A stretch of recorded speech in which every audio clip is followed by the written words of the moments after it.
Hello, you hardcores out there, how are you doing? It's Russ here from Porky's Corner, the biggest gob in sport. We say the things on here that nobody dares say. Well, what can you say? Nothing ever surprises me anymore. The begging bowls are out. My sources, and I don't mean flying saucers, the one that Spencer Fearon, aka Big Malk, sees in his dreams, you know, on Fantasy Island. My saucers, I don't prefer to call it saucers, because when you say saucers, to me that's HP Fruity or Heinz Ketchup or Daddy's. The only saucers I deal with, not flying saucers. No, my man in the dam tells me that Krusher Benn's begging behind the scenes for a Eubank fight. Bruv. We're leaving millions on the table. Bruv. Your words, Krusher. I've seen the WhatsApp screenshots, just like the Cordina ones. Bop, bang, begging bowl out. Julian McGowan said that had happened over 2 years ago, and he was right, wasn't he? Begging bowl out for Krusher, the Crushinator. Who in the right mind, right, is going to put a welterweight in with a middle stroke super middleweight? Like I've said before, and I'll say it again. We learned nothing from Kell Brook, the special one. We learned nothing from that fight with Golovkin, where he got one side of his face smashed in and the other one half smashed in, and Errol Spence finished it off when they dragged him back down 13 pounds. Right? We learned nothing. We didn't learn a thing, did we? So it is what it is. What I find amazing is that Krusher has not fought for 2.5 years in this country and as a welterweight. 2.5 years, but yet BoxRec have got him at number 2 in that weight division. How can that be when their rules state if you don't fight in a certain weight division for a year or don't fight at all, right? Their rules state that you can't be ranked in that division.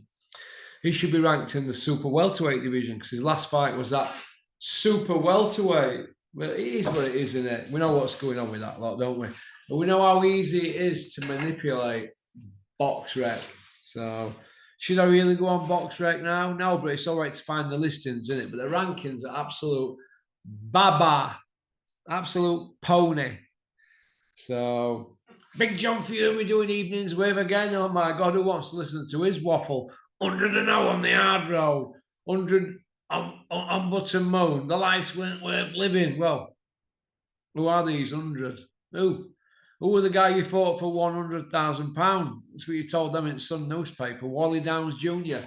Go and look at the article. Go and look. Wally Downs Jr. John Fury interview, Sun newspaper. Just Google that.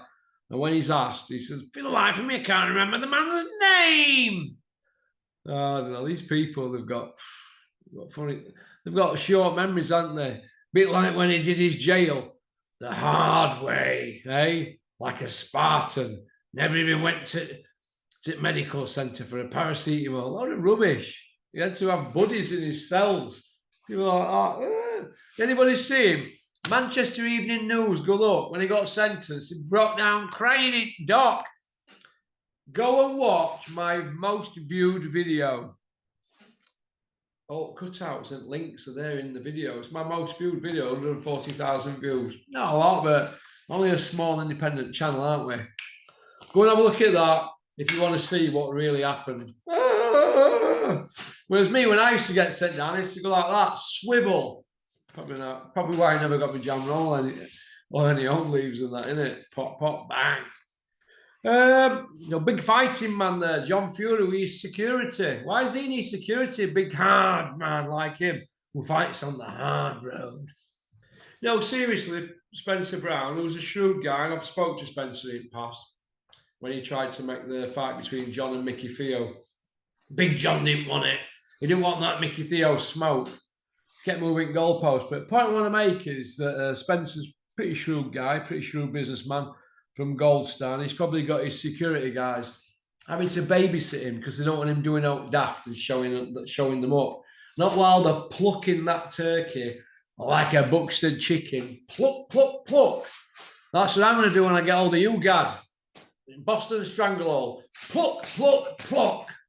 Leave your hair looking like a doll's head. That's my party trick, kid. Only because I've got my way myself and I'm jealous. Oh, Gareth A. Days. He's got a good head of hair, hasn't he, Gareth? Too much rattle though, Gareth. Too much licking going on. I loved it when Daddy Don Charles put you in your place. But I agree with you. You've got to have an opinion. So if you picked AJ, fair enough. I didn't. I picked Dubois. But it is what it is. But I'm getting a bit bored now with Don Charles coming out, going on about how he's been treated in boxing. Look, there's a lot of trainers been treated a lot worse than you, Don, and you've actually got a good few quid. I know trainers who've ended up coming out of boxing. They've took nothing out of it.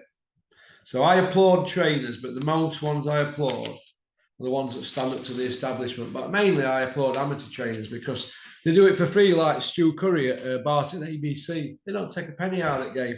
They go to work, the normal day jobs like Julian McGowan, and they go to a gym at night.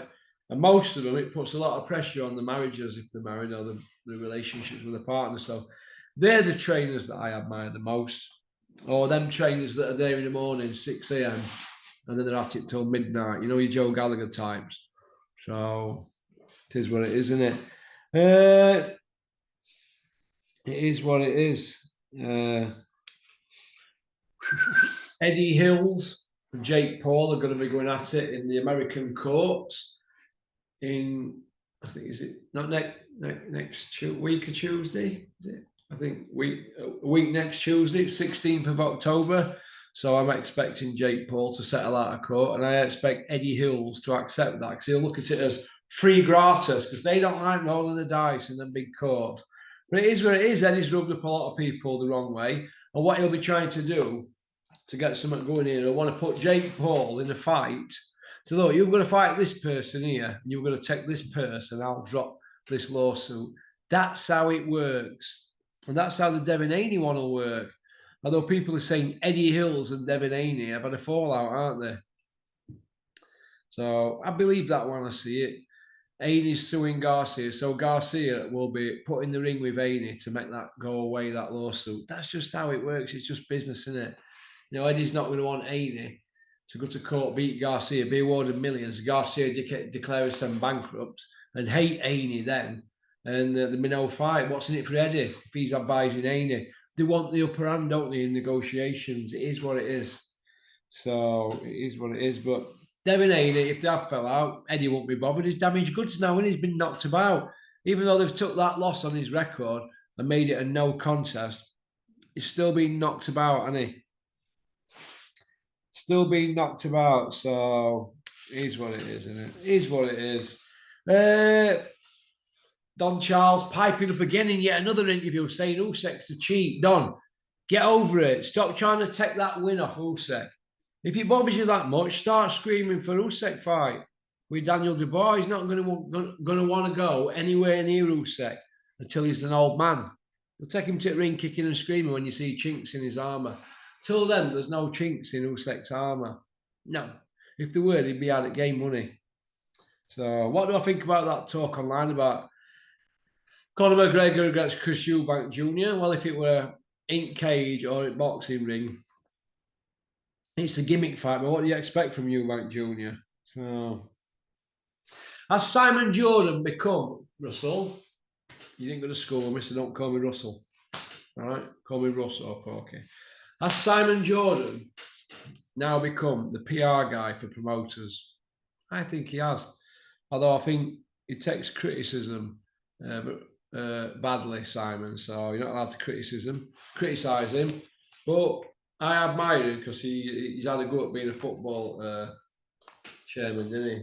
So, and all that is really is juggling a budget and standing up to managers that want to buy every player on earth. But I think he got too involved and he done most of his doing, didn't he? But I admire him and respect him. He doesn't mean to say I agree with him on certain things. When he first came into the sport, it reminded me of that puppy Parsons asking tough questions. And then what happens is you get softened up. I'm not for softening up. I don't mind having a coffee with certain people in the industry. Don't me say I'm not going to let them soften me up. So, all right. Is Spotty Frank getting too big for his boots? Execute them, Frankie boy, with Oxy 10. Spotty Frank Smith at Matcham. You're annoying me. You annoy me, you. Yeah, he's getting too big for his boots, strutting around, coming out with his famous one-liner. Yeah, good luck with that. You can't have a dig at these people when they've got poke like that. They think they're above everybody. Spotty Frank, I know a couple of stories about you when you've gone like that. Yeah, when you cried your eyeballs out, that'll come out one day. I know a couple about when people have put it on you and you've squealed like a pig. Eddie. So stop making out you're this big tough guy. You're just a T-boy with a fancy title. I said, Dennis, you know that Spotty Frank? It says here it's CEO of Matcham. He goes, do you want to be CEO of Fight Academy? I went, no, it's shite. It's only a title. I goes, yeah, but he's only a T-boy. Only like me. I'm only a T-boy, why not? Oh, Dennis there with his tea and Manuka honey and no milk. Big Ron. You know why they call him Big Ron? Because his ideas are big. Now, somebody says to me, I forgot who it was, he emailed me, Porky, why do you call Dennis Thompson Big Ron? I call him Big Ron because on more than one occasion, after a good night out, you go back to Big Ron's and you know you have a good swill and that back at Big Ron's and he likes to, hey, come in, let me show you this move that I taught Clinton. I said, what move's that? This move, it's where you get your calf in front of other calf and you're trying to out calf somebody up close, you know, to body shot. Then he start putting body shots. He goes, look, I'm like Ron Lyle. And then he put Ron Lyle Foreman on. He always used to put that on, Ron Lyle Foreman. In fact, the running joke where did you go last night? Oh, I went to Dennis's show. Did you go back to Dennis's? Yeah, what for? Ron Lyle, George Foreman. I goes, yeah, how did you guess? Back at Big Ron's, bottle of red, Lyle Foreman on. He just loves that fight, but it was his dad's favourite fight. His late dad, he was called Dennis Senior. So good times, but yeah, Big Ron. So I've called him Big Ron ever since. Yeah, he always used to come up to me and fire punches into me, didn't you? How's it going, P? Bang! Oh, help, Dennis. Well, he tried it once too often, didn't he, in Bulgaria? And I took him down like the rat he is. I've just seen him on Talksport just now. I'm going to cover that with Jerry tonight once I've had a shower. But it is what it is. Should the media have cancelled Carl Froch's poker? Covered that other night. So why are you asking me? Well, if Froch don't want to wear a Black Lives Matter badge on Sky, that's his up to him, if Carl don't want to do that. But he said he'll wear an All Lives Matter badge, and they didn't want to do that because don't everybody's life matter, no matter what colour you are. So I don't know how everything seems to be deemed race, doesn't it? A bit like Eddie Hearn and like AD Alapido, is it, who works for DAZN? He's now come out. They're just repeating what Eddie's saying, aren't they? Like airborne repeaters on November 5th. We know when you see an airborne repeater on November 5th, fireworks, when you see that, you think of people like AD Alapido and Bombay Dave. No, just repeating anything that Eddie Hill says. You know what I mean? Regarding anybody questioning the national anthem being played in our national stadium. The national anthem, our national anthem, being played second to the Saudi one, but there's no Saudis fighting. If you question that, you're racist, according to Eddie Hills and AD Alapido. So, and all the rest of liquors. You know what I mean? Darren Barker, you should be embarrassed. You should be embarrassed as well. You know, Darren Barker, you know. You know that if it should have been played, it should have been played after the British one, because two Brits in ring. Can somebody tell me we've had a national anthem played for whoever's putting the money in the pot? Because they're fighting in England. I won't mind if they're fighting over in Saudi. They're fighting in England, so we play the national anthem of the UK, the Great Britain. Although we're not so great at the moment, are they? That's our heritage, isn't it? The national anthem. That shouldn't have been played. If it was played, play it after ours. Do you know what I mean? But two Brits fighting in Britain, Great Britain, this great country that we live in, and we're playing Saudi national anthem first. You couldn't make it up. So if Carl Froch wants to mention that, that's his business. Does that mean he's a racist? Why would people turn it into racism? So they're going to turn my words into racism. I look at it like this. I don't care. I don't care one iota. All right, I don't agree with it. So if they print money up, fair enough. But Bricktop coming out defending it, like I've said before, and I'll say it again. You used to hammer the Saudis on social media, Bricktop. You remember when you were going on about human rights issues and stuff like that? Once Eddie got in there first, it was around about the Ruiz rematch, wasn't it? You remember when they got all the millions and you didn't have nothing to do with it? And you were hammering it then, like you were hammering stab until you got involved with it. Then you were all for that, weren't you?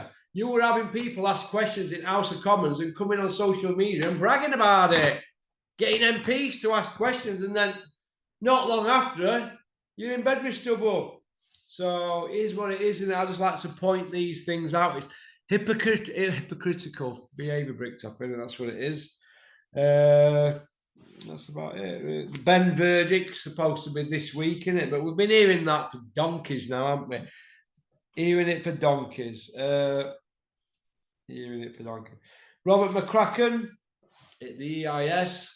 Why are fighters turning pro from the EIS and the turning pro with Bricktop? I remember not so long ago, nobody went to Bricktop from EIS. They all went to Eddie Hills. Oh, they might have fallen, haven't they, Edward? No, it is what it is. Okie dokie. Wait, I better get ready for Jezza. Jezza's coming on in a free parter. Go on, peace out. Thanks for liking and subscribing and leaving a comment. I hope you all like our sister channel, Porkers International. There's a fantastic video just gone on there. It's only 14 minutes, 58 seconds long. It's with Barbara the Blade. She's a Sheffield United fan, and the line of questioning that I gave her is fantastic. I hope you enjoy that. Go on, peace out.